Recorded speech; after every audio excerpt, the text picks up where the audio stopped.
संबोधित इसीलिए करने मैं का बुलाना मौका दिया चाहूंगी जाएगा। Thank you. जे हमारे अतिथि के बारे में बताए। Ramakant, now you may take over. धन्यवाद अंकित। नमस्कार सर। अब सर नमस्ते, हमारे 19 नमस्ते आप जून सभी को। जाने के लिए बहुत ही उत्सुक है, इसीलिए मैं बुलाना 19 जून चाहूंगी 1992 में राजस्थान के कि हमारे डूंगरपुर में अतिथि के बारे में जन्मे बताए। रमाकांत, राजकुमार नाउ रोज यू मे साल टेक ओवर। 2018 में राजस्थान विधानसभा चुनाव में सबसे कम उम्र के विधायक के रूप में चुने गए थे। नमस्ते, नमस्ते उन्होंने आप यह सभी जीत को। राजस्थान के बांसवाड़ा जिले की 84 विधानसभा 19 जून 1992 में राजस्थान के डूंगरपुर में भारतीय ट्राइबल पार्टी से 14,000 मतों से अपने नाम की, जहां एक समय राजकुमार डूंगरपुर के जंगली इलाकों में आदिवासियों में अलग जगाने घूमा करते थे, वहां उनका राजनीति में आना और पहली बार में विजय होना किसी चमत्कार से कम नहीं था। साल 2014-15 में डूंगरपुर कॉलेज के अध्यक्ष रहे राजकुमार रोज का राजनीति में आने का लक्ष्य शुरू से ही साफ रहा। उन्होंने इसी साल राजस्थान प्रशासनिक सेवा में बैठे और पुलिस सब इंस्पेक्टर भर्ती परीक्षा के परिणाम का इंतजार करते हुए अपने साथियों के साथ दूर दराज के आदिवासी या बहुल इलाकों में जल जंगल जमीन के मुद्दे पर आवाज उठाना शुरू कर दी। इसी तरह राजनीति में आकर राजकुमार रोज ने लोकतंत्र का मंदिर कहलाने वाली विधानसभा में आदिवासियों की आवाज बनने के लिए यह रास्ता चुना और जीत के बाद लगातार इस पर कार्यरत है। राजकुमार रोज ने राजनीति में आने के अपने मकसद पर कहा था कि राजनीतिक दलों ने आदिवासियों के वास्तविक मुद्दों की कभी गंभीरता से परवाह नहीं की, उनकी समस्याएं तथा मूलभूत जरूरतें जस की तस है। इसलिए उन्होंने राजनीति में उतरने का फैसला किया और अपने तमाम तीर और तलवार के साथ चुनावी रण में कूद पड़े। राजकुमार रोज के व्यक्तित्व जीवन की बात करें तो दो बहनों के इकलौते भाई रोज के पिता का निधन बहुत पहले हो गया था। उनकी बड़ी बहन सरकारी सेवा में और वही उनकी प्रेरणा स्रोत रही। रोज भील विद्यार्थी मोर्चा से जुड़े रहे हैं और अपने बाइक से आसपास के सारे आदिवासी और बहुल इलाकों की खाक जान चुके हैं। सीधा सरल व्यक्तित्व और अपनाए से भरी आवाज में हम लोगों से सीधा संवाद करने वाले रोत ने धीरे धीरे मतदाताओं में अपनी पैठ बना ली और उसी का नतीजा था कि एक कद्दावर राज्य मंत्री के सामने राजनीति के सुरगुरुट को 64,119 मत मिले और वह 12,934 वोटों से जीत गए।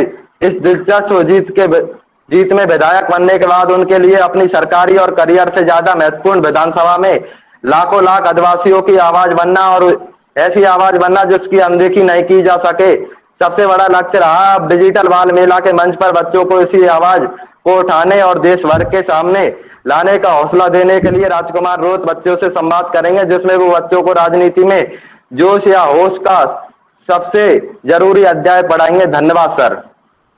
धन्यवाद, धन्यवाद। जी धन्यवाद रमाकांत। राजनीति शेयर करें।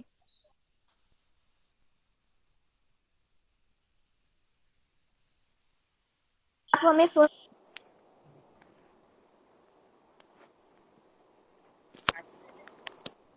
आवाज? हाँ बिल्कुल, आवाज आ रही है आपकी। सर अब आप अपना राजनीतिक अनुभव हमारे साथ शेयर करें। आप सभी को पहले तो इस कार्यक्रम में जो जुड़े हैं हमारे राजस्थान के प्यारे प्यारे बच्चे जो आज कोरोना काल में मतलब कहीं न कहीं विद्यालय से दूर हैं और घर पे मस्ती कर रहे हैं, साथ में पढ़ाइयाँ भी कर रहे हैं और अपना मतलब बचपन गुजार रहे हैं। राजस्थान के इन सभी नन्हे बच्चों को मेरी ओर से आप सभी को नमस्ते, आप सभी को हमारा हार्दिक जोहार, अभिनंदन। आज ये जो कार्यक्रम है, इस कार्यक्रम के लिए मुझे कई दिनों से बात मिल रही थी, संपर्क साधा जा रहा था और इस कार्यक्रम को जो आयोजन कर रहे हैं, जो आयोजन करता है, उनको भी मेरी ओर से धन्यवाद देना चाहूंगा कि आपने इन बच्चों को राजस्थान असेंबली से जुड़े हुए सारे पॉलिटिकल लीडरों को जोड़ा और उनके जो जीवन है, उनके जो विचार हैं, उनको हमारे जो नन्हे नन्हे जो बच्चे हैं उनके साथ शेयर करने का अवसर प्रदान किया। एक जब हमने जो हमारा जो बचपन था, मेरा जो परिचय तो बता ही दिया, लेकिन मैं जो बताऊं कि मैंने छठी 7वीं क्लास में आके हमने एबीसीडी सीखी थी। छठी से 7वीं क्लास में आके 6-7 में हमने एबीसीडी सीखी थी। हमारा जो बचपन था और आज का जो बच्चे हैं जो जुड़े हैं, काफी डिफरेंस आया है। और आज जो ये बच्चे हमारे साथ जुड़े हैं वो सौभाग्यशाली हैं। आप सौभाग्यशाली हो कि राजस्थान असेंबली और कई शायद केंद्र के लीडर भी जुड़े थे पहले पूर्व जो कार्यक्रम हुए, कि आप सौभाग्यशाली हो कि लीडरों के साथ जुड़े, उनसे वार्तालाप करने का अवसर मिल रहा है। आप ये टेक्नोलॉजी का इतना बेनिफिट आप पा रहे हो जो हमारे बचपन में हमें नहीं मिला था। लेकिन हमारा जो बचपन था वो पहाड़ों में, नदियों में, खेतों में, पेड़ पौधों के बीच में छोटे छोटे जो खेल होते थे, गुल्ली डंडा है, कबड्डी है, ऐसे हमारा बचपन गुजारा हम लोगों ने।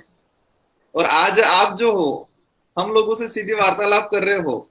हमारा एक अवसर था, उस समय हम एमएलए के बारे में नाम सुनते थे, सिर्फ नाम सुनते थे कि एमएलए ऐसे हुआ करते हैं, जब हमारा बचपन था। और आज आप लोग सौभाग्यशाली हो, ये टेक्नोलॉजी का कहीं न कहीं बेनिफिट, और साथ ही आज जो आयोजन कर रहे हैं उनकी बदौलत मैं आप सबसे मिल रहा हूं और आप इस असेंबली के जो सदस्य हैं उनसे वार्तालाप कर रहे हो। मेरा जो राजनीतिक अनुभव रहा, हर बच्चा जानना चाहता है। बच्चा बचपन में ही अभी तय कर लेता है, मतलब एक सोच डेवलप होती है। अपने अभिभावक पूछते हैं कि बेटा क्या बनेगा, बेटी क्या बनेगी, तो हमारी बेटी गर्व से कहती है कि मैं ये बनूंगी, कोई कहती है मैं आरएस अधिकारी बनूंगी, कोई आईएएस बनूंगी, कोई डॉक्टर बनूंगी कहती है। कोई हमारा बच्चा है कि मैं सीएम बनूंगा, कोई कहता है पीएम बनूंगा, कोई एमएलए बनूंगा, एमपी बनूंगा। सब अपनी अपनी सोच रखते हैं। तो आपको मैं मेरे माध्यम से कहना चाहूंगा कि जीवन में एक चीज ठान लेनी है कि हमें कहीं भी कभी भी निराश नहीं होना है। और कोई भी एक बार, भले कोई भी किसी भी क्षेत्र में हो, कोई कंपटीशन एग्जाम हो, परिवार की कोई बात हो, अपने जीवन से जुड़ी हुई कोई बात हो, हमें कभी भी कुछ ऐसा निराशाजनक बात या परिणाम मिलता है तो हमें हार नहीं माननी है, हमें दुखी नहीं होना है। हमें हमेशा ये सोचना है कि मुझे आज ये जो चीज मिली है या मैं आज जो काम कर रहा हूं उस काम में अगर रुकावट आई है, आज मैं मान लो एक क्लास में पढ़ रहा हूं, उस क्लास में मेरा एग्जाम सही नहीं गया है या मार्क्स कम आए हैं, तो ऐसी स्थिति में आप लोगों को हमेशा ठानना है कि मैं और बेहतर करूंगा, आने वाले समय में और मेहनत करूंगा। मेरा जो राजनीतिक जो करियर है, आप लोग सब इच्छुक होंगे कि हम सबसे ज्यादा जाने कि राजनीतिक में कैसे आए। तो मैं जब बचपन में पढ़ रहा था, इसके बाद धीरे धीरे हम लोग कॉलेज में आए। कॉलेज में आने के बाद एक उत्साह महसूस किया था। आ गए जो काम कर रहा हूँ उस काम में रुकावट आई है, आज मैं मान लो एक क्लास में पढ़ रहा हूँ। आवाज आपकी कट रही है। मतलब मैं कॉलेज में आने के बाद एक उत्साह आया कि हम कॉलेज में आ गए हैं, और कॉलेज में आके पहली बार हमें राजनीति में कदम रखने मिला। और कॉलेज यूनियन के अंदर मतलब हम एसएफआई, एबीपी और हमने बिल प्रदेश विद्यार्थी मोर्चा नाम के एक नया संगठन बनाया। संगठन बनाने के बाद हम कॉलेज राजनीतिक में उतरे और हमने पढ़ाई के साथ साथ राजनीतिक में कदम रखा, राजनीतिक के बारे में जाना और लीडरशिप करने की एक कहीं एक डेवलप हुए हम लोग खुद। क्योंकि हमने 10 लोगों को इकट्ठा किया, 5 लोगों के सामने बोलने की मतलब कोशिश की, 10 लोगों के सामने, 20 लोगों के सामने, धीरे धीरे कोशिश करते गए और आज हम हजारों लाखों लोगों के सामने भी बोल सकते हैं। तो हमें कहीं भी किसी भी जगह मंच मिले, हमें स्कूल में कार्यक्रम का मंच मिले, कॉलेज में कहीं मिले, तो हमें मंच संभालना है, मंच संभाल के मंच पे हमें बोलना है, लीडरशिप करना है, हमें अच्छा वक्ता बनना है। तो आप लोग भी भविष्य में अच्छी पोजीशन पे हमारे जैसे लीडर भी बन सकते हो। मैं मेरे इलाके में आज प्रत्येक बच्चा मेरे प्रति एक भावना प्रकट करता है कि राजकुमार आया। वो एमएलए साहब ये नहीं कहते राजकुमार, क्योंकि वो प्यार से कहते हैं मुझे। सबके हमारे इलाके में जितने जो बच्चे हैं सबके मुंह पे हमारी मतलब मेरा नाम रहता है कि नहीं राजकुमार आया, राजकुमार आया, एमएलए साहब आए, कई लोग ये कहते हैं। तो मुझे खुशी होती है। और मैंने विधायक कोटे से मेरा जो था, मैं हमेशा ये सोचता था कि मेरे बच्चे के लिए, मेरे इलाके में जो बच्चे पढ़ रहे हैं उनके लिए कितना बेहतर कर सकूं। तो मैंने जितनी हमारे इलाके में जो स्कूलें हैं उन सभी स्कूलों में मेरी ओर से बेंचे हैं, कंप्यूटर है, इसके बाद दरी पट्टियां हैं, जो जो सुविधा है उन सभी सुविधाओं को मैंने कोशिश की कराया है। और आप सभी बच्चों से मेरा प्यार भरा स्नेह, और आपसे हालांकि इस कार्यक्रम में सुना था कि बच्चे कई सवाल जवाब करेंगे, तो मैं चाहूंगा कि आप अब आगे ये जो हमसे जुड़े हुए हैं अपने क्या क्या बात है वो रखें, तो हम ताकि बता पाए।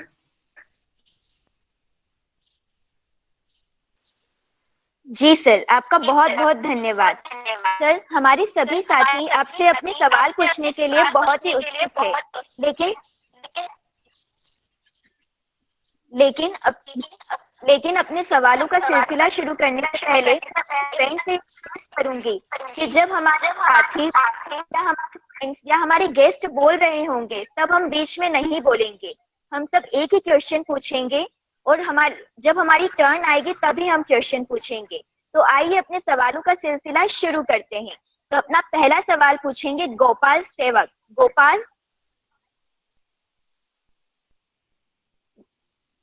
गोपाल, क्या आप हमें सुन सकते हैं? लगता है कुछ टेक्निकल इशू की वजह से गोपाल हमारे बीच नहीं है। प्रतीक शर्मा अपना सवाल पूछे। जी, आभार माही। नमस्कार सर। सर्वप्रथम नमस्ते। आपका स्वागत है यूथ वर्ल्ड के डिजिटल प्रांगण में। जो प्रश्न मैं आपसे आज पूछने वाला हूँ, राजनीति में आने के लिए तो एक उम्र तय है, पर राजनीति से जाने के लिए उम्र तय क्यों नहीं है? अगर कोई रिटायरमेंट की उम्र होगी तो इससे बहुत फायदा होगा, मुझे ऐसा मानना है। पॉलिटिकल स्टेबिलिटी आएगी, क्योंकि जो सरकारें बनने के बाद गिरती हैं वो युवाओं के ही जो ऑपोजिशन होता है, इंटरनल ऑपोजिशन पार्टी के, उसी की वजह से गिरती हैं। देखा जाए, अभी सचिन पायलट जी गुस्सा हो गए थे क्योंकि जो बहुत अनुभवी नेता हैं उन्हें दिया गया राज्य करने के लिए, उन्हें एक युवा नेता को नहीं दिया गया। यही महाराष्ट्र में हुआ, महाराष्ट्र मध्य प्रदेश में। तो अगर एक रिटायरमेंट की फिक्स एज हो जाएगी तो मेरा ऐसा मानना है पॉलिटिकल स्टेबिलिटी आएगी। तो क्या ये कर सकते हैं हम? देखो, आपका जो सवाल है काफी डिफिकल्ट सवाल आपने किया। आपकी बात भी सही है, क्योंकि एक जो समय था उस समय हमारे जो लोग हैं, जो लीडर होते थे, उनसे सवाल जवाब नहीं करते थे और वो लीडर अपने हिसाब से चलते रहते थे और एक मतलब तरीका था। और आज जो इतना हुआ है कि हर व्यक्ति के दिमाग में एक सवाल आता है कि लीडर के लिए क्या है, लीडर की क्या क्या सुविधा है, जो मतलब एमएलए है, एमपी है, किसको क्या क्या सुविधा मिल रही है, उसको क्या सैलरी मिल रही है, उसकी उम्र क्या है, उसको लड़ने की उम्र क्या है और कब तक लड़ सकता है। तो आपका जो सवाल है कि इसके रिटायरमेंट का एक निश्चित समय होना चाहिए, चलो ये वाजिब सवाल है। मेरा जो राजनीतिक कैरियर रहा है, मैं 25 साल की एज में 25 साल 8 महीने 8 मंथ हुए थे, मैं चुनाव लड़ा था। तो जब मैंने फॉर्म भरा एमएलएस का, तो उस समय कंफ्यूज थे। हाँ, तो कई जगह कई तरीके से बातें आ रही थी। तो फिर हमें पता चला कि चुनाव लड़ने के लिए, एमएलए बनने के लिए 25 साल कम से कम उम्र होनी चाहिए। तो हमने सोचा कि चलो ठीक है, अपन ये कर सकते हैं। हमारे लोगों ने मदद की। और आपने जो सवाल है कि एक निश्चित उम्र होनी चाहिए, कि जैसे कर्मचारी है उसको 60 साल के बाद रिटायरमेंट का जो प्रावधान है, हमारे पॉलिटिकल लीडर होते हैं वो 70 साल 80 साल तक भी चुनाव लड़ते हैं। तो मेरा इसमें जो मानना है कि हमें एक उम्र भी होनी चाहिए, प्लस एक फिजिकल, मतलब जो लीडर है वो फिजिकली कितना स्ट्रोंग है, मानसिक रूप से और फिजिकल से कितना स्ट्रोंग है, क्योंकि उस लीडर के हाथ में हमारे देश या हमारे राज्य, हमारे क्षेत्र की कमान रहती है। अगर वो शारीरिक और मानसिक रूप से स्ट्रोंग नहीं है, मतलब परिपक्व नहीं, अच्छा नहीं है, तो फिर वो हमारे इलाके के लिए काम नहीं कर पाएगा, हमारे क्षेत्र है, हमारे राज्य या देश के लिए काम नहीं कर पाएगा। तो इसका आपका जो सवाल है उसका उत्तर मैं यही दूंगा कि होना चाहिए। और हम लोग कोशिश करेंगे कि भाई लास्ट चलो सरकारी कर्मचारी को 60 साल का है, तो पॉलिटिकल लीडर है उसका 70 साल तक का लास्ट होना चाहिए, कि भाई 70 साल बाद उनको राजनीतिक में नहीं आना चाहिए। हेलो जी सर, आभार सर। अब हमारी साथी प्रियंका अपना सवाल पूछे। Yes, good evening sir. मैं Priyanka Mal, Jaipur Rajasthan Sunrise Children Academy की छात्र हूँ, और मेरा आपसे ये प्रश्न है कि सर, राजस्थान में महिलाओं की साक्षरता दर ग्रामीण क्षेत्र में 42% है, जबकि वह शहरी क्षेत्र में 63% है। तो हम इसके लिए क्या करें जिससे हम अपने राजस्थान की शिक्षा मॉडल की मिसाल ले आने वाले कुछ वर्षों में? तो आपका बेहतर सवाल है। इसमें गवर्नमेंट भी कुछ कर सकती है। फर्स्ट कदम तो गवर्नमेंट को उठाना चाहिए, हम लोगों को उठाना चाहिए। इसके बाद एक सामाजिक मूवमेंट होना चाहिए कि एक हमारी जो महिलाएं हैं कहीं न कहीं एक सामाजिक बंधनों में बंधी हुई होती है। कई जगह, कई क्षेत्रों या कई समाजों में ये चीज होता है कि महिला को पढ़ाना ज्यादा या फिर नौकरी में भेजने की ज्यादा इच्छुक या मतलब ऐसी मानसिकता रहती है। तो जो साक्षरता की जो बात है, तो महिलाओं के लिए हालांकि गवर्नमेंट ने कई ऐसी योजना बना रखी है कि उनको कहीं के आगे बढ़ावा मिले। बालिकाओं के लिए कई छात्रवृत्ति योजना भी है। तो हमें जो जो आंकड़ा है ग्रामीण इलाके में, जो साक्षरता का जो आंकड़ा है, उसको और बेहतर बनाने के लिए हम लोग आने वाले समय में हमारे क्षेत्र में जरूर कोशिश करेंगे। और आपका जो सवाल है उसके माध्यम से राजस्थान की सारी जनता को मैं बताना चाहूंगा कि एक पुरुष और महिला के बीच में जो भेदभाव का जो चल रहा है, सबसे पहले तो उस भेदभाव को खत्म करना पड़ेगा। प्रत्येक व्यक्ति को जो अपनी जो मानसिकता है उस मानसिकता को चेंज करना पड़ेगा। एक जो पुरुष कर सकता है वही काम एक महिला कर सकती है और उससे बेस्ट काम कर सकती है। तो इस भावना के अनुरूप हमें हमारे पूरे राज्य में या देश में ये विचारधारा फैलानी पड़ेगी और ग्रामीण इलाकों में विशेष करके गवर्नमेंट द्वारा एक अभियान चलाने चाहिए और सामाजिक जो सोच है उसमें भी परिवर्तन लाने की जरूरत है काफी। जी सर, अब ध्वनि खंडाल अपना सवाल पूछे। ध्वनि, क्या आप हमें सुन सकती है? यस, बोलो। मैं ध्वनि खांडल ग्वालियर से। सर, मेरा क्वेश्चन ये है कि बच्चों को राजनीति से दूर रखना चाहिए। ऐसे में हमारा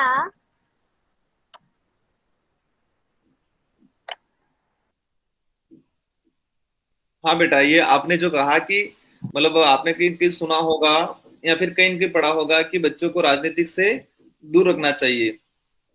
बेटा, आपको ये जो बताया गया है कि मतलब एक देश में एक चल रहा है कि राजनीतिक गंदी चीज होती है। एक मतलब ऐसी हवा बनी हुई है कि राजनीतिक गंदी चीज होती है।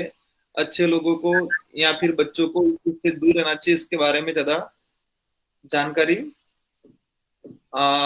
मतलब कहीं कहीं दूर रहना चाहिए कि राजनीतिक जो शब्द है मतलब उसका अर्थ होता है राजनीति। मतलब देश के अंदर जो सरकार जो बनती है, सत्ता में जो आती है, और इस इलाके में हमारे देश में जो नीति बनाने का मतलब जो सरकार बनती है वो नीति बनाती है। तो हमारा देश ही लोकतांत्रिक है, लोकतांत्रिक देश है। तो उसमें प्रावधान ही ये है, हमारा देश ही इस हिसाब से चल रहा है कि पॉलिटिकल लीडर हमारे चुन के जाएंगे, जनता उसको मत देगी और वो राजनीतिक में जाएगा, तो ही हमारा देश व्यवस्थित तरीके से चलेगा।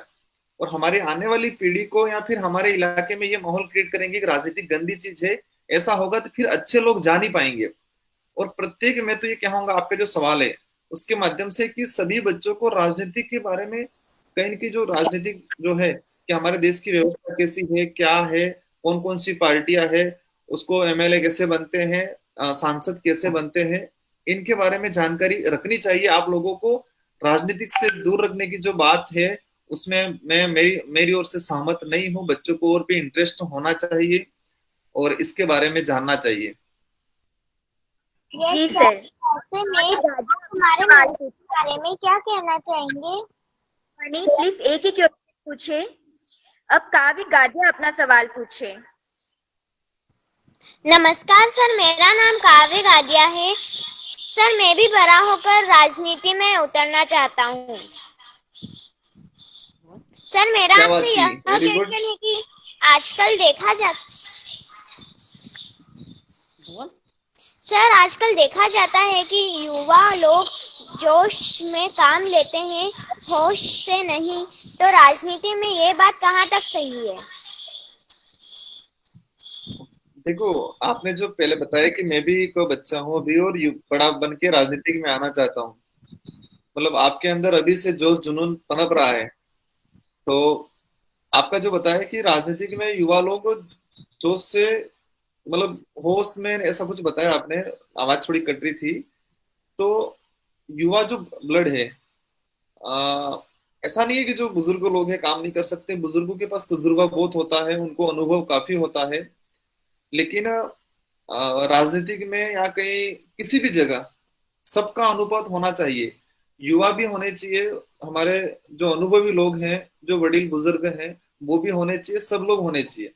हमें युवाओं को बुजुर्गों से सीखना भी चाहिए। और जब तक हम देश का इतिहास पढ़ते हैं, देश की आजादी का जो इतिहास पढ़ते हैं, इसमें कहीं न कहीं जितना योगदान गांधी जी का रहा है, वही हम कहें तो जैसे कि हमारे ये चंद्रशेखर जी आजाद हैं, भगत सिंह हैं, उनका भी योगदान रहा है।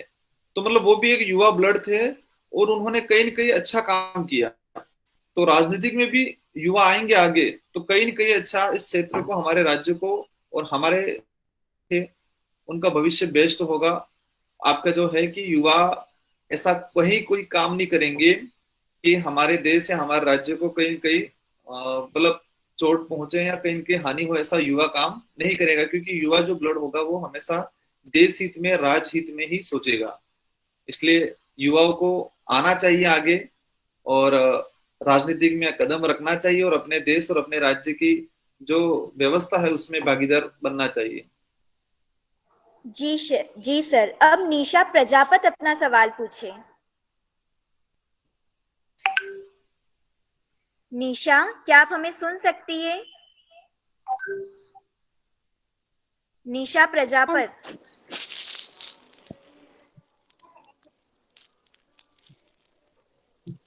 क्या मैं पूछ सकती हूँ दीदी? बिल्कुल अपना बिल्कुल। सवाल पूछ। रौनिक जैन। नमस्कार सर, मैं रौनिक जैन आज के सत्र में आपका स्वागत करता हूँ। तो सर मेरा आज का सवाल है कि आज के समय में देश की स्थिति को देखते हुए युवा राजनीति जोश या होश क्या होना चाहिए युवा राजनीति में? देखो, युवा राजनीति में आपने जो बताया कि जोश और होश, दोनों चीजें जो हैं, जोश मतलब किसी कार्य को करने के लिए अपने अंदर एक जुनून, जोश होना चाहिए, तो वो भी होना चाहिए। और इस जोश के साथ साथ, इस जोश के साथ साथ हमें होश में भी रहना है।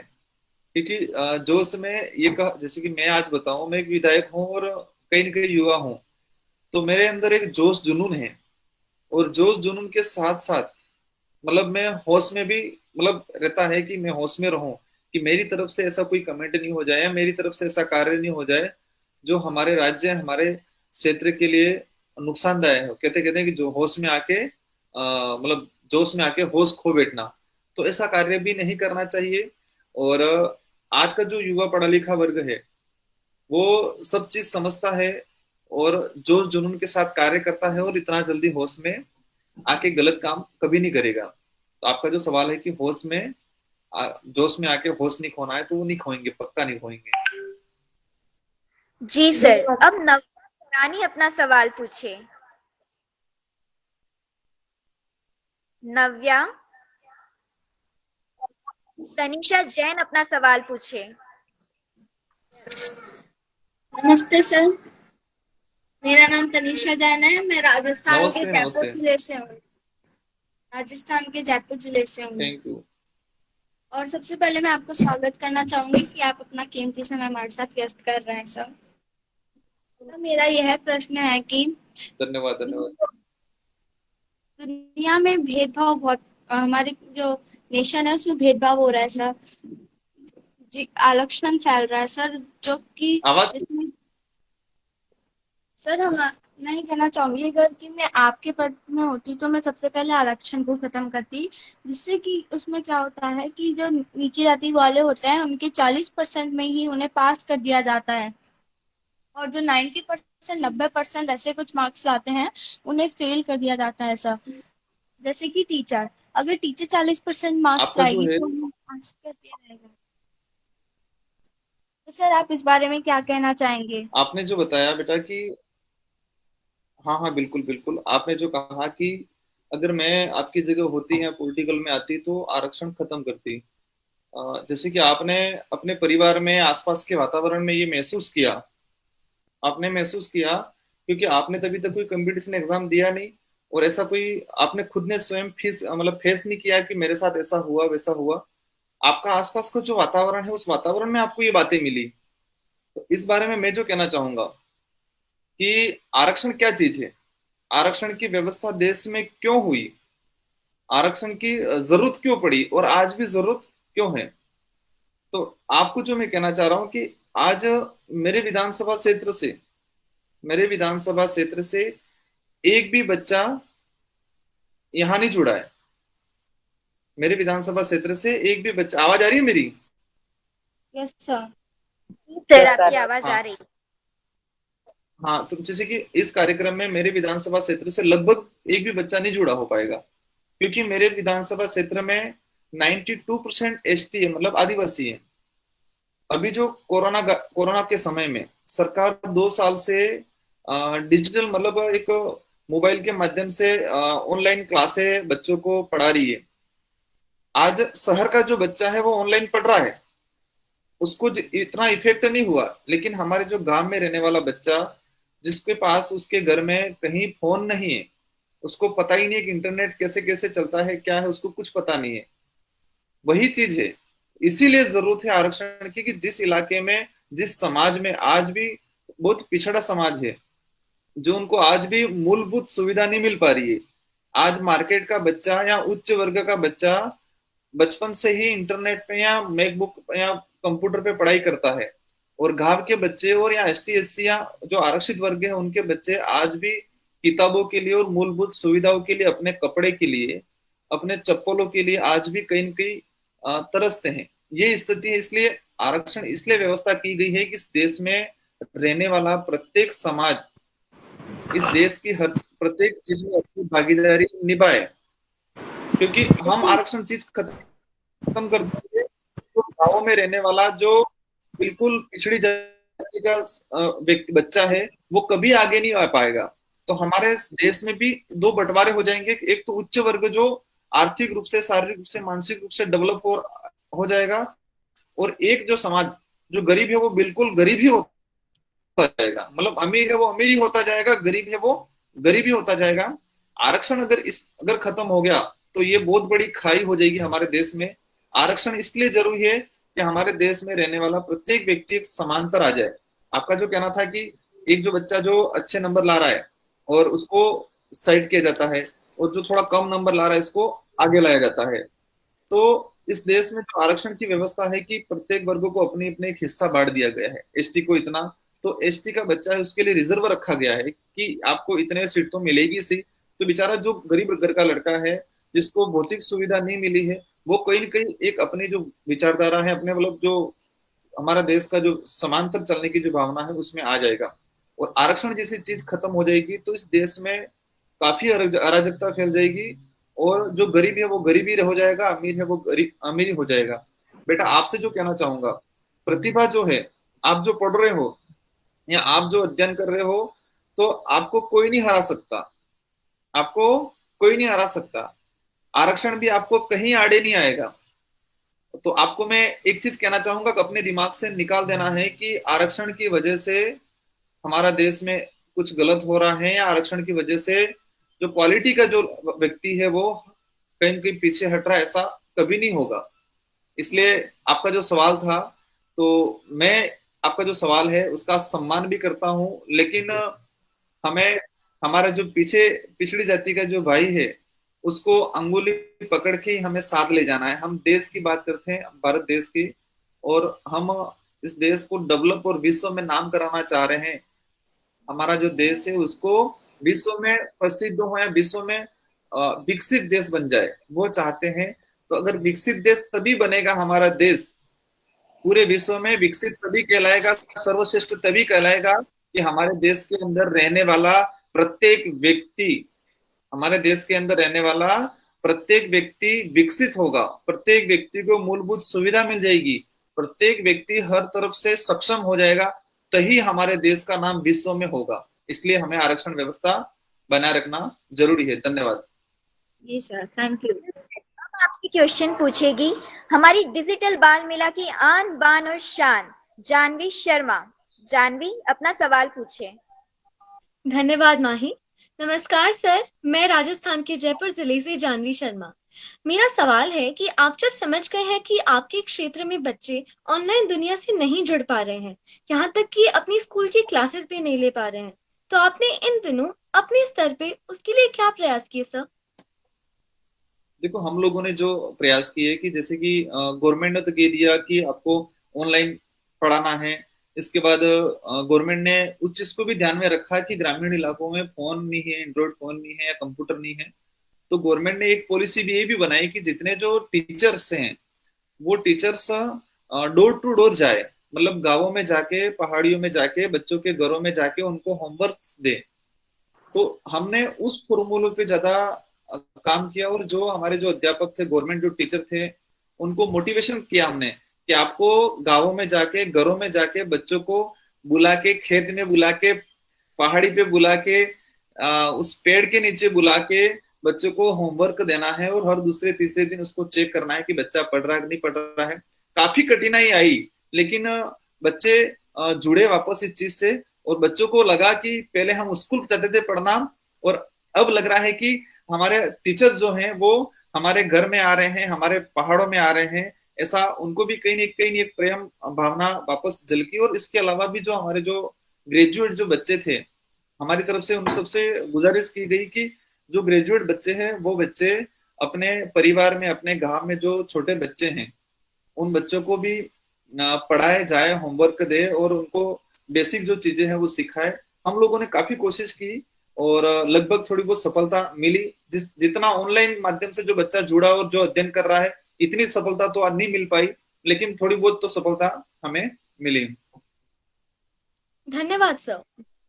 जी सर। अब बिट्टू जो काफी देर से इंतजार कर रहे थे वो अपना सवाल पूछे। बिट्टू अपना सवाल पूछे। बिट्टू, क्या आप हमें सुन पा रहे हैं? शायद कुछ टेक्निकल इशू के कारण वह हमें नहीं सुन पा रहे हैं। हम अगला सवाल लेते हैं अक्षत का। अक्षत। नमस्ते सर। नमस्ते। नमस्ते सर, मेरा आपसे यह सवाल है कि हम बच्चों की पढ़ाई ऑनलाइन चल रही है और हमारे पढ़ाई पे बहुत प्रभाव पड़ा है।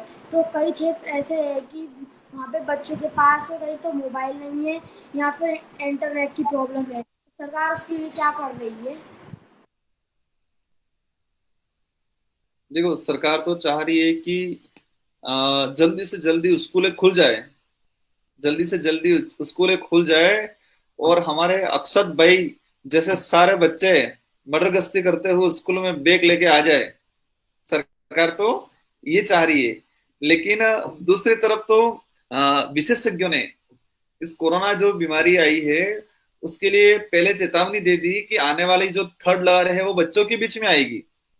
विशेषज्ञों ने कह दिया कि थर्ड लहर जो है वो बच्चों के बीच में आएगी।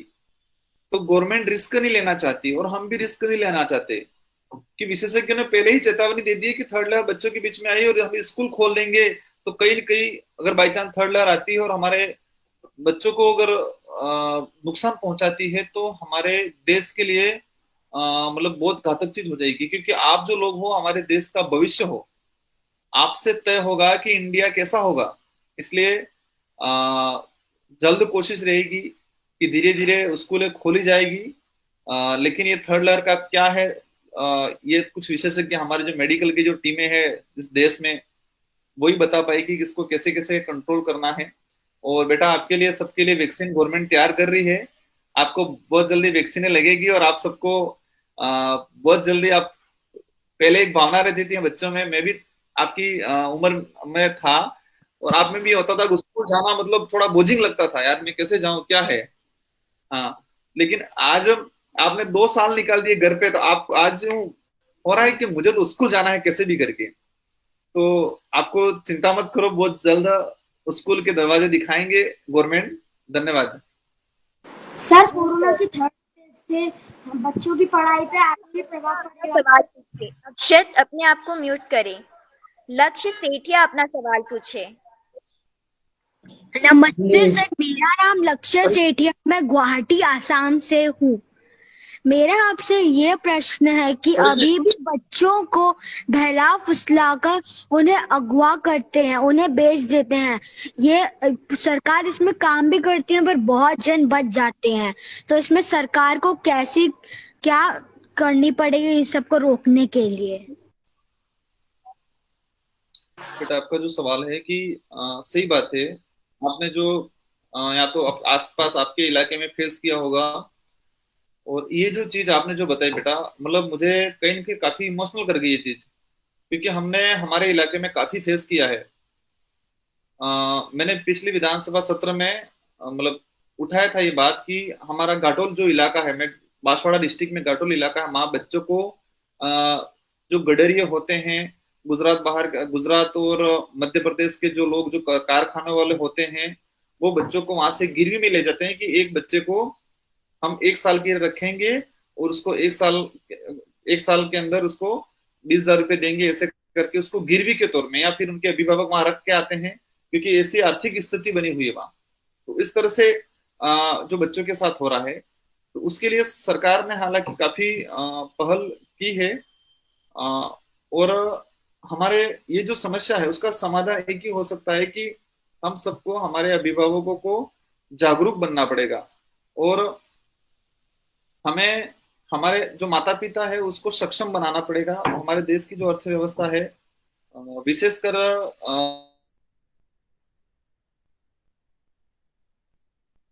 और कृषि को हम लोग कहीं न कहीं इतने तवज्जो नहीं दे रहे हैं, सरकारें भी नहीं दे रही है, हम आम लोग भी नहीं दे रहे हैं कि जो खेती करने वाला व्यक्ति है उसको हम ऐसे ही समझते हैं कि वो तो मतलब बहुत निम्न कैटेगरी का व्यक्ति है, ये सोच डेवलप कर रहे हैं। और जो बच्चे किडनैप करने की जो बात आती है, बच्चे गिरवी रखने की बात आती है, वो कहीं न कहीं जो कृषि से जुड़े हुए लोग हैं उनके परिवार से ही ये चीजें, या उनके आसपास के लोगों से ही ये बच्चों वाला ये हो रहा है। तो हमें मूल जो समस्या है उस तक जाना पड़ेगा। हम आज मैं कहीं के सरकार का पार्ट हूँ, हमारी तरफ से काफी कोशिश रहेगी, और इस कार्यक्रम के माध्यम से सबको बताना चाहूंगा कि हमें आसपास के जो इलाके में जो बच्चों के साथ ऐसी घटना होती है उसके लिए विशेष ध्यान देना है, और ऐसे कुछ भी हो तो नजदीकी पुलिस थानों में या सरकार कलेक्टर, संबंधित कलेक्टर एसडीएम को इसकी सूचना देनी है, और ये चीज हम सबको मिलकर रोकनी पड़ेगी। मैं अकेला नहीं रोक सकता हूँ, सरकार भी अकेले नहीं रोक सकती है, हम सबको इसमें भागीदारी निभानी पड़ेगी। थैंक यू जी सर, मैं आप सभी के क्वेश्चन चैट बॉक्स में पढ़ रही हूँ, आप सभी का टर्न आएगा, पर थोड़ी देर आप वेट करिए। अब अपना अगला सवाल पूछेंगे प्रिया करवरसा। थैंक यू माई दीदी। Good evening sir. Good evening, good evening. क्या बात है, सोए हो आप तो ऐसा लग रहा है? नहीं सर, मेरा नाम पुनीता है, मैं संगरिया हनुमानगढ़ जिले से हूँ। मेरा आपसे यह सवाल है कि राजनीति में युवाओं का भविष्य होश या जोश में कितना जुनून है?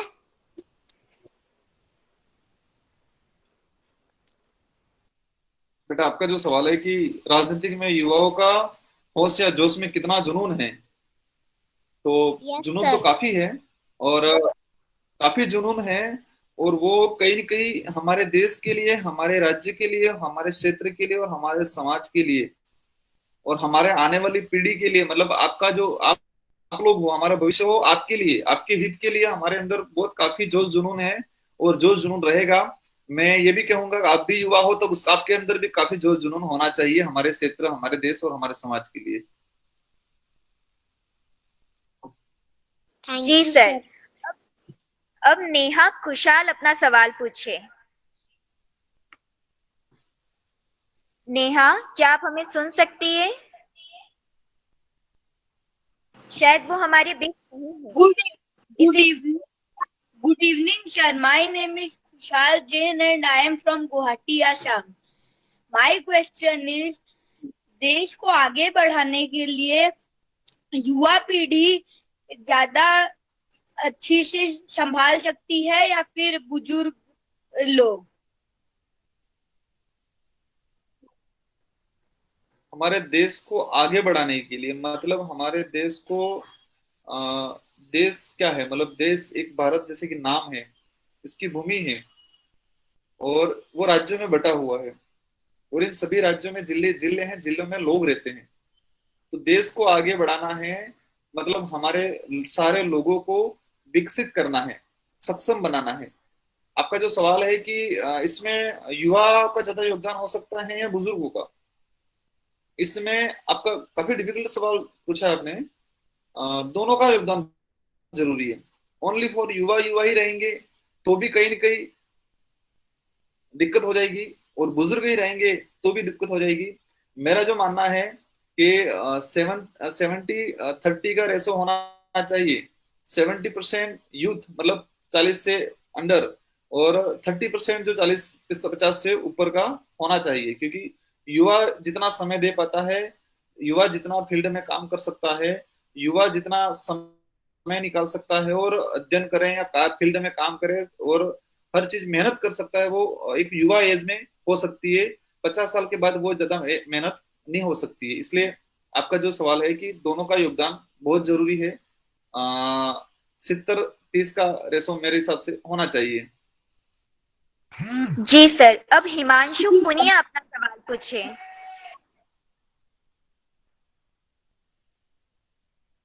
हिमांशु, मैं बोलूं क्या? हिमांशु पुनिया अपना सवाल पूछे। Sir good evening. Sir good evening. Good evening. Good evening sir, मेरा क्वेश्चन ये है कि मोदी सरकार ने कहा था कि अच्छे दिन लाऊंगा। जब से मोदी सरकार आई है, बिजली के दाम बढ़ गए हैं और गैस सिलेंडर के दाम भी बढ़ गए हैं। किसानों को 3 काले कानून भी वापस नहीं लिए गए, पेट्रोल के दाम बढ़ा दिए गए हैं। क्या कुछ कांग्रेस सरकार ऐसा कदम उठा सकती है जिससे महंगाई कम हो सके? बेटा, आपने तो जोरदार, आप पक्का राजनीतिक में आओगे। अच्छा सवाल किया। मैं तो एक ही चीज कहूंगा इस पे कि आप लोगों को इतना जागरूक बनना है, इतना सक्षम बनना है, इतना अध्ययन करना है कि सही कौन है और गलत कौन है। और जो झूठे वादे कह के, जो झूठे वादे करके या झूठी बातें करके सत्ता में आते हैं, तो सत्ता में जनता ही उनको बेचती है, क्योंकि जनता वो समझ नहीं पाती है कि सही कौन है और गलत कौन है। तो आपको इतना सक्षम बनना है कि आप परख सको आने वाले समय में कि कौन लीडर सही है, कौन सी पार्टी सही है, कौन व्यक्ति सही है, गलत है। आपके अंदर सोच डेवलप करनी है कि, और पहचान करने की क्षमता डेवलप करनी है कि सही क्या है और गलत क्या है, कौन व्यक्ति सही है, कौन सी विचारधारा सही है, कौन सी बात सही है, कौन सी बात गलत है। ये सब जो होना था वो हो गया। सत्ता में जिसको आना था भी आगे आगे 5 साल के लिए, लेकिन आने वाले समय में एक आप मत नहीं दे सकते हो।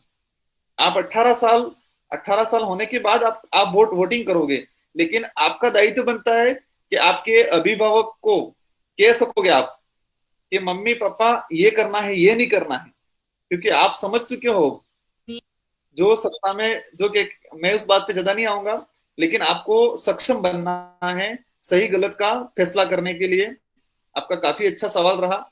जो आने थे वो आ गए, महंगाई बढ़ गई, सब कुछ हो गया, लेकिन वो 2024 तक तो है सी। तो तब तक हम सबको मिलके झेलना है और कोशिश रहेगी हम आपके जैसे लोग आगे आएंगे तो उसका समाधान आने वाले समय में अवश्य होगा। जी सर। दीदी मेरा नाम कब आएगा? दीदी प्लीज म्यूट अपने आप रखिए। आप सभी का टर्न आएगा, अपने आप को म्यूट रखिए, बीच में ना बोले। अब हमारी साथी सीमा शर्मा अपना सवाल पूछे। गुड आफ्टरनून सर, मैं अंश Sharma, sunrise children academy Jaipur से।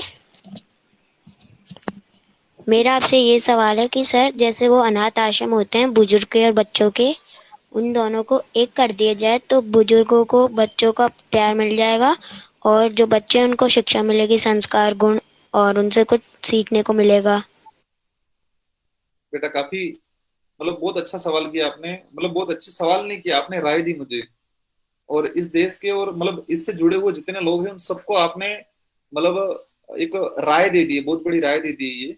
और इसे हमें एक्सेप्ट करना, जैसे कि मेरा मेरा जो बर्थडे था इस बार 20 था, तो मैंने जन्म दिवस मैंने अनाथाश्रय जो था हमारे डूंगरपुर जिले में अनाथालय है उसके अंदर जाके मनाया था। और मैंने वहां 2 घंटे गुजारे थे और वहां 130 बच्चे थे। उन बच्चों के साथ मैंने मेरा समय 2 घंटे गुजारा था मेरा जन्मदिन के दिन। तो उस दिन मुझे भी फील हुआ कि इन बच्चों का न तो संस्कार मिल पाएंगे पारिवारिक जो है, हम बचपन में हमारे दादा दादी से बहुत कुछ सीखते हैं, पुरानी कहानियां हैं, पुरानी बातें हैं, पुराना इतिहास है, संस्कार है, कैसे खान पान, कैसे रहन सहन, कैसे पहनावा, हर चीज हम सीखने मिलती है हमारे दादा दादी से और माता पिता से मिलती है। लेकिन जो अनाथालय में जो बच्चे हैं उनसे वो चीज सुख नहीं मिलता है।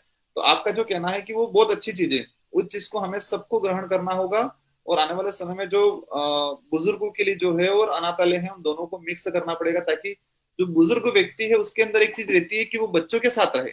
एक बुजुर्ग व्यक्ति भी बच्चों के साथ अपना जीवन यापन करना चाहता है, तो दोनों को कहीं न कहीं सुख मिलेगा। बाकी बेहतर सवाल रहा, सवाल नहीं आपका सुझाव रहा है बहुत अच्छा। आपको बहुत बहुत धन्यवाद मेरी तरफ से, खूब खूब जोहार। जी सर, हमारी साथी ताशवी थैंक यू आपके सर। सवाल के लिए बहुत ही उत्सुक है। ताशवी, अपना सवाल पूछे। थैंक यू, आपने मुझे बोलने का चांस दिया। सर, मेरा नाम तशवी शर्मा है और मैं अहमदाबाद जिले में रहती हूँ। सर, मेरा आपसे ये सवाल है कि आपने कितने सारे साल बिताए होंगे जंगलों में, क्या आप अपने अनुभव हमारे साथ शेयर कर सकते हैं? वहाँ जंगलों में लोगों को क्या क्या मुसीबतें हुई होंगी? बेटा आपका जो बताया कि जैसे कि मार्केट के जो लोग होते हैं उनमें एक अलग से धारणा होती है कि जंगलों में ऐसा होता होगा वैसा होता होगा। मैं आपका ये जो कार्यक्रम 1 मिनट और लूंगा। मैं, मेरे जो बड़े दीदी हैं प्रशासनिक अधिकारी हैं, उनका 2008 में सिलेक्शन हुआ था आरएस में। और मैं पहली बार शायद 2009 में जयपुर आया था मेडिकल के लिए, उनका मेडिकल करा रहे थे एसएमएस हॉस्पिटल में। तो 2009 में पहली बार मैंने जयपुर आया था। तो जयपुर जब आया था और शाम को हम निकल रहे थे तो एक चाय वाली लारी थी, उस लारी वाले से मैंने पूछा, इस चाय वाली लारी वाले से मैंने पूछा कि डूंगरपुर की बस कितने बजे है। तो वो मेरी तरफ देखने लगा और कहने लगा कि आप डूंगरपुर से हो। मैंने कहा हाँ। तो उसने कहा आदिवासी हो, मैंने कहा हाँ। तो वो चौंक गया, वो एकदम चौंक गया। फिर उसने कहा आप यहाँ क्या कर रहे हो? मैंने उसको कहा कि मेरे बड़ी बहन है उसका आरएस में हुआ है तो मैं सिलेक्शन के लिए आ रहे हैं, मेडिकल के लिए यहाँ पे आए हैं। तो वो चाय उबाल रहा था, उबालते उबालते वो खड़ा हो गया एकदम जैसे कि करंट लग गया वैसे। फिर कहने लगा कि आदिवासी लोग पढ़ते भी हैं क्या है? तो उस समय मैंने महसूस किया कि मार्केट के लोगों में जो जंगल में रहने वाले आदिवासी लोगों के प्रति क्या धारणा होती है। मेरा जो आपने कहा था कि अनुभव, मैंने टॉपिक थोड़ा चेंज कर लिया क्योंकि वो आपको समझने के लिए। तो जंगल में जैसे कि हम पहाड़ी इलाका, पेड़ पौधे हैं, मतलब जहाँ प्रकृति है वो जंगल है, मतलब वास्तविक जो प्रकृति है जहाँ पेड़ पौधे हैं, पहाड़ियां हैं, वो जंगल है। और हमारे जो घर हैं लगभग पसंद करते हैं, बहुत काफी पसंद करते हैं। और जीवन में जब तक परेशानियां कठिनाई नहीं आए तो वो जीवन भी नहीं कहलाता है। तो हम लोगों ने काफी कठिनाई परेशानियां झेली है और आज भी कई लोग झेल रहे हैं। उनके घरों तक जाने के लिए 1-1 किलोमीटर तक कहीं न कहीं रास्ता नहीं मिलता है, उनको पैदल जाना पड़ता है, गाड़ी नहीं जा पाती है। पानी के लिए भी आधा किलोमीटर तक चल के जाना पड़ता है। काफी परेशानियां झेलनी पड़ी, लेकिन सुख मिलता है काफी। जंगल में रहने से काफी सुख मिलता है, दुख के साथ साथ सुख भी काफी मिलता है। आपको धन्यवाद। Thank you so much.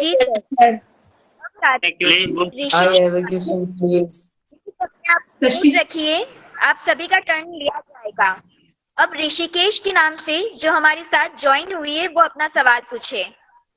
Good evening sir, मैं लक्ष्मी शर्मा जिले से। मेरा यह प्रश्न है कि राजस्थान सरकार को अस्थिर कर सरकार गिराने के लिए कुछ बड़े दल के राजनेताओं ने पूरी ताकत लगा दी, लेकिन मुख्यमंत्री अशोक गहलोत जी ने राजस्थान सरकार को सुरक्षित रखा, जिसमें आपने अशोक गहलोत साहब का पूर्ण सहयोग किया, इसलिए आपको धन्यवाद। लेकिन जो लोग जनता द्वारा चुनी गई सरकारों को गिराने में लगे हैं, इनके बारे में आपके क्या विचार है? और आज भी सरकारें राजनेताओं के इशारे पर एमएलए, एमपी, बड़े व्यापारियों के फोन पर टैप किए जा रहे हैं, इसमें आपके क्या विचार है? बेटा, आप तो राजनीति को बहुत नजदीक से जानने लग गए हो शायद। आपने काफी कुछ सीख लिया। आपका जो कहना है कि सही बात है कि इस देश में लोकतांत्रिक सरकारें चुनी जाती है और वो 5 साल के लिए चुनी जाती है। सरपंच हो या एमएलए हो या एमपी हो, 5 साल के लिए है। तो जब ये अवसर आया था, हमें अनुमान भी नहीं था कि ये स्थिति बनेगी। और जब स्थिति बनी, हम जो पहले तो हम भारतीय ट्राइबल पार्टी से आते हैं, 2 एमएलए थे। तो गहलोत जी की सरकार थी। जब अस्थिर नहीं हुई, इससे पहले हम लोगों को ज्यादा आस नहीं थी, क्योंकि ये था माइंड में कि हम बीटीपी से हैं, कांग्रेस की सरकार है, हमें हमारे काम काज करेगी कि नहीं करेगी। फिर भी हम काम काज देते थे, 10 काम देते थे, 5 काम होते भी थे। ऐसा नहीं था काम नहीं होते थे। लेकिन जब स्थिति बनी तो हम लोगों ने भी सोचा है कि जो लोकतांत्रिक तरीके से जो चुनी हुई सरकार है, हम कहीं न कहीं उनका साथ दे। तो हमने हालांकि उनका साथ दिया। और आज आपका जो कहना है कि कुछ फोन टेप हो रहे हैं, ये है वो है, मेरा जो है कि देश हित में और इस हमारे राज्य हित में ऐसी चीजें नहीं होनी चाहिए। और सबको अपना अभिव्यक्ति का, अपने पर्सनल जीवन का जीने का अधिकार है। तो ये फोन टेपिंग जो चीज है, कई बार केंद्र सरकार पे भी आरोप लगते हैं, राज्य पे भी लगते हैं। तो मैं दोनों सरकारों को से कहना चाहूंगा, ये चीजें नहीं होनी चाहिए। और जनता द्वारा चुनी हुई सरकार है, तो उनको सबको एक्सेप्ट करना चाहिए और 5 साल के लिए सरकार रहनी चाहिए। धन्यवाद। जी सर, अब जानवी शर्मा अपना सवाल पूछिए। सर, जानवी, क्या आप हमारे बीच है? जी, मैं कर सकता हूँ। भारतीय ट्राइबल पार्टी से है। मैम प्लीज मेरा नाम लीजिए। के विधायक है आपकी पार्टी के। क्या ये आपके क्षेत्र के विकास कार्य के लिए सही है? क्या चीज? आपके आवाज क्षेत्र आपकी में नहीं विकास कार्य हो रहा है? बिल्कुल हो रहा है। हम लोग काफी धरातल से जुड़े हुए लोग हैं। हम छोटी छोटी समस्या जो आती है उसका समाधान करते हैं। ठीक है। और हमारी जनता हमसे काफी खुश है और काफी आशा है हम लोगों से, क्योंकि जो पहले जो परिपाटी थी, उस परिपाटी को हमने बदल दिया है। और आज काफी परिवर्तन आया है, हमारे लोगों के सोच में भी परिवर्तन आया है, काम में भी परिवर्तन आया है। जी, धन्यवाद। जी सर, अब मेरा भी आपसे एक क्वेश्चन है सर। हमारी ट्रेन नहीं आ रही है, 2 मिशन ट्रेन को इनका का ट्रेन नहीं आया। आएगी, प्लीज अपने आप को म्यूट रखिए। हमारी ट्रेन नहीं आ रही है। मनीष, अपने आप को म्यूट रखिए। दीदी मेरा क्वेश्चन भी ले लीजिएगा। जी, अब आप सभी अपने आप को म्यूट रखिए। कहा जाता है कि राजनीति में जोश होना चाहिए, लेकिन उसमें होश खो देना कहाँ तक सही है सर? राजनीतिक में जोश पूरा होना चाहिए, होश खो देना वो सही नहीं है। वो सही नहीं है। एक ही लाइन में जवाब दूंगा, क्योंकि बाकी बहुत जने इंतजार कर रहे हैं और मुझे भी कहीं निकलना है, इसलिए टाइमिंग का भी देखते हुए मैं एक ही लाइन में जवाब दे रहा हूँ। धन्यवाद। जी सर, अब निशांत अपना सवाल पूछे। दीदी प्लीज मेरा भी मेरा टर्न कब आएगा? गुड इवनिंग अपने सर। आप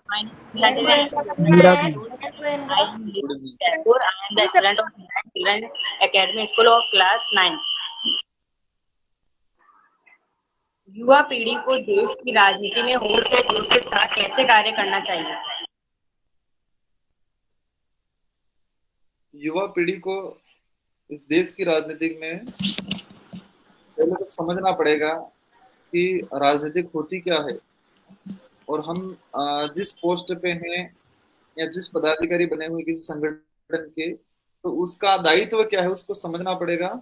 और हमारे देश की जो बेसिक चीजें हैं, हमारे लोगों की जो बेसिक आवश्यकता है, हम ये सोच ले कि हम बड़े लीडर बन जाए, लीडर बनने के बाद हम इतना आधुनिक कर ले, ये कर ले, वो कर ले, लेकिन बेसिक चीजों पे हमने हमारे लोगों को उपलब्ध नहीं कराई, तो हम कितना भी आधुनिक बन जाएंगे, कितना भी कुछ बना लेंगे बड़ा, आने वाले समय में जो कोरोना आने के बाद हमारे मेडिकल डिपार्टमेंट की, हॉस्पिटलों की जो स्थिति सामने आई, वही स्थिति भविष्य में किसी और चीज के लिए सामने आ सकती है। इसलिए हमें बेसिक चीजों पे विशेष ध्यान देना चाहिए।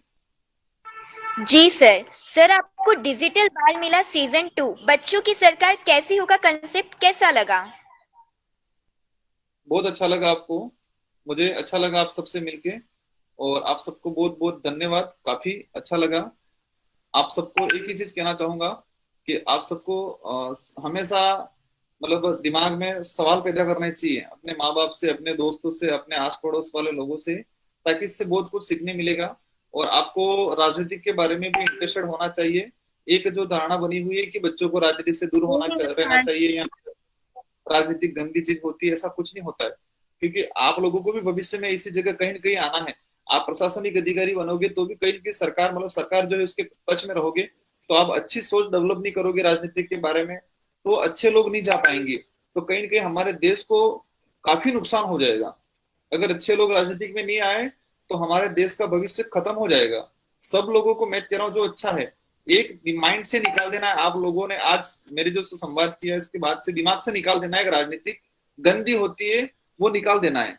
क्योंकि राजनीति एक शब्द है, उसको करने वाले लोग गंदे हो सकते हैं, कोई व्यक्ति गंदा हो सकता है, कोई व्यक्ति गलत हो सकता है, लेकिन पूरी हमारे देश की जो राजनीति है वो नहीं हो सकती है। हमारे देश का जो व्यवस्था बनी हुई है, लोकतंत्र जो है, लोकसभा है, विधानसभा है, विधान परिषद है, वो गलत नहीं हो सकती है। जिसके अंदर जाने वाला व्यक्ति गलत हो सकता है। इसलिए हमें माइंड से निकाल देना है कि राजनीति गंदी होती है, वो दिमाग से निकाल देना है।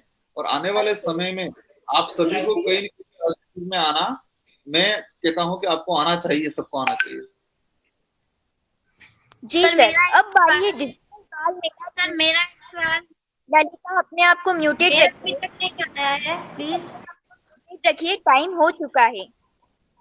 अब डिजिटल बाल मेला के सबसे अहम किरदार को अंजाम देने की बारी है। जीत के खातिर जुनून चाहिए, जिसमें उबाल हो ऐसा खून चाहिए। ये आसमान भी आए जमीन पर, बस इरादों में जीत की गुंज चाहिए। सर, अब बारी है आज के लीडर की घोषणा करने की। तो आपकी नजर में आज का लीडर कौन है सर? मुझे पहले बता देते किसके सवाल ने आपको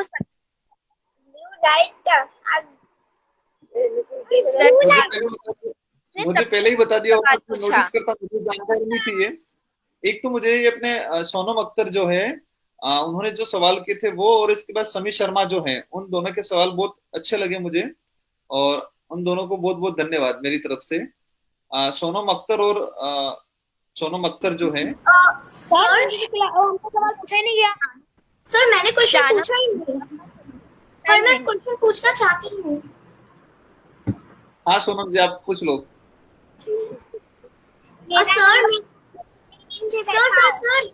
सर हमें मौका दीजिए। सर हम भी पूछना चाहते हैं।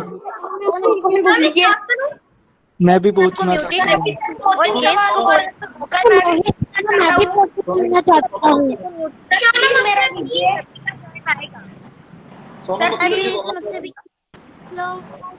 प्लीज सर, मैं आपको म्यूट सर हाँ मैं बताओ। आपसे क्वेश्चन पूछना चाहती हूँ। बिल्कुल, बोलो बोलो बेटा। Okay, sir. Good evening, sir. My name is Shanam Akhtar and I am from Delhi. तो सर, जैसे कि आपने बताया कि आप अपने राजनीतिक करियर में आदिवासियों के वास्तविक मुद्दों को बहुत ही गंभीरता से लेते हैं, जो कि एक प्रशंसा योग्य काम है।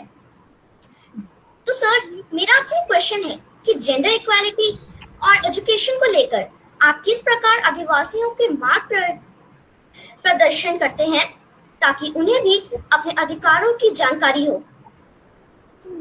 आपने जो कहा बेटा कि आप आदिवासियों में काम करते हो, तो आपने जो कहा कि उनके अधिकारों को लेकर आप किस तरह से काम करते हो।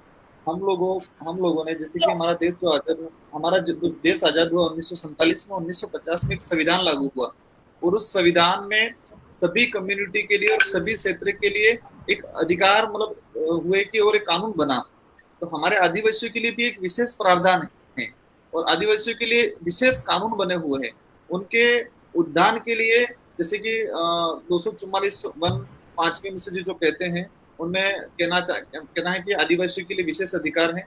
तो उनके बारे में हमें आने वाली पीढ़ी को, जो बच्चे हैं अभी, जो बुजुर्ग हैं, उन सबको बताते हैं कि आदिवासियों के ये अधिकार है। उस अधिकार के माध्यम से हम लोग आगे डेवलप कर सकते हैं। ये अधिकार है, सारे अधिकारों के बारे में उनको बताते हैं, उनको जागरूक करते हैं। आदिवासियों का जो इतिहास है, जैसे कि अपने बिरसा मुंडा जो एक महान व्यक्ति थे, जयपाल सिंह मुंडा की फैमिली से बिरसा मुंडा, उन्होंने काफी योगदान दिया 1857 की जो क्रांति हम कहते हैं हमारे देश की जो प्रथम स्वतंत्रता संग्राम 1857 में हुआ, लेकिन इससे पहले आदिवासियों के अंदर एक क्रांति हुई थी जिसे हूल दिवस के रूप में मनाया जाता है, अभी भी मनाया था। सिंधु कान्हू करके दो व्यक्ति थे, उन्होंने बहुत बड़ा आंदोलन छेड़ा था अंग्रेजों के खिलाफ। तो हम लोग अभी आदिवासी इलाके में इतिहास के बारे में, आदिवासियों के जो इतिहास है, उनका जो कल्चर है, क्योंकि आदिवासियों को कल्चर बनाए रखना भी बहुत जरूरी है, क्योंकि हमारी पहचान है और उनके जो अधिकार है उन अधिकारों के लिए बेहतर काम करते हैं। सर मैं एक सवाल पूछ सकता सर हूँ? प्लीज क्या मैं भी बोल सकता हूँ? Thank you so much sir for coming sir. Thank you so much for doing well for Adivasi. Thank you so much. Sir मेरे को भी क्वेश्चन पूछना And है। thank you so much again for giving me the answer.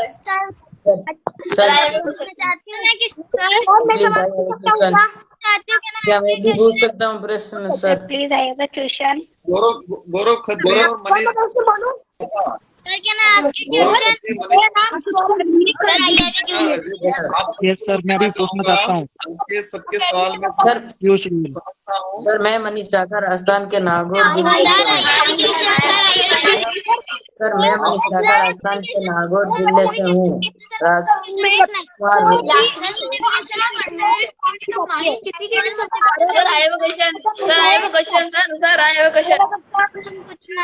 Sir please I have a question. कहूँगा कि आप सबकी जो सवाल है, आपकी सबकी जो भावना है, मैं समझ चुका हूँ।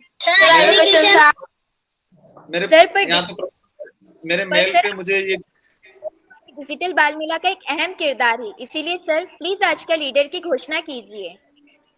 सोनम अख्तर जो थी मेरी ओर से वो लीडर के रूप में, मतलब उनके जो सवाल थे उनका जो, क्योंकि उन्होंने पहले पूछा नहीं था, लेकिन जो अंदर मुझे दिख रहा था कि वो कुछ बेहतर पूछना चाह रहे हैं। सोनम अख्तर को मेरी Thank you sir. सर हमने वाला पूछा पिछले साल सर आपने गहलोत सरकार को समर्थन किया था, इसमें आपकी क्या राय है? For being a today's leader. Sir आप हमारे कर आए, उसके लिए आपका बहुत बहुत धन्यवाद। आपको धन्यवाद व आभार प्रकट करने के लिए मैं ताशवी शर्मा को बुलाना चाहूंगी। Tashvi Sharma. Good evening sir. Rajkumar sir, आपका बहुत बहुत धन्यवाद कि आप अपना कीमती समय निकालकर डिजिटल बाल मेला की पटल पर आए। आज आपसे बातें कर हमें भी आदिवासियों की समस्याओं को समझ पाए, वरना बच्चे इन सब से अनजान थे। जंगलों में भी विकास की लौ जगानी है, इसे पूरा करने की राजकुमार सर ने ठानी है। यूं ही अपनी मंजिल को पाते रहे। आपके उज्जवल भविष्य की आपको शुभकामनाएं देनी है। फिर से डिजिटल बाल मेला की पूरी टीम की ओर से आपको बहुत बहुत धन्यवाद। धन्यवाद ताशवी जी, आपको भी, और आप सभी बच्चों को मेरी ओर से बहुत बहुत धन्यवाद। जो बच्चे सवाल नहीं पूछ पाए वो निराश मत होना, आप लोग कभी न कभी और मिल जाएंगे अपन किसी न किसी कार्यक्रम के माध्यम से। और आप सभी को मैं एक ही संदेश देना चाहूंगा, क्योंकि आज जो था कि युवा राजनीतिक, युवा लीडर्स जोश में होश, तो आप सभी को मैं कहना चाहूंगा आप सबको जोश में रहना है हमेशा, ठीक है, लेकिन जोश में आके कभी होश नहीं खोना है। हमें हमारे अंदर हमेशा मतलब जानने की जो प्रवृत्ति, हर चीज को जानना है, हमें हमेशा ये दिमाग में होना चाहिए ये कैसे है, ये क्या है, जानने की चीज, मतलब एक ये दिमाग में होना चाहिए, हमें हर चीज जानना है। और आप सबको बहुत बहुत धन्यवाद। आप सब जुड़े, जो जिन लोगों ने सवाल नहीं पूछ पाए उनसे मैं माफी चाहूंगा, और कहीं न कहीं और जुड़ जाएंगे। आप सबको ऐसे कार्यक्रमों से जुड़े रहना चाहिए। आप सबको धन्यवाद, आप सबको जय जवाहर। Thank you sir. मेरा क्वेश्चन आप लोगों ने मुझे हटा दिया। आज मेरे जिन फ्रेंड्स के सवाल नहीं हो पाए, कल उनके सवाल सबसे पहले लिए जाएंगे, इसीलिए आप निराश ना होए। Thank you everyone for joining on the Digital Bal Mela platform. Bye bye. Stay home. Stay safe. धन्यवाद धन्यवाद। Bye. Bye sir. Bye sir. Bye. Thank you.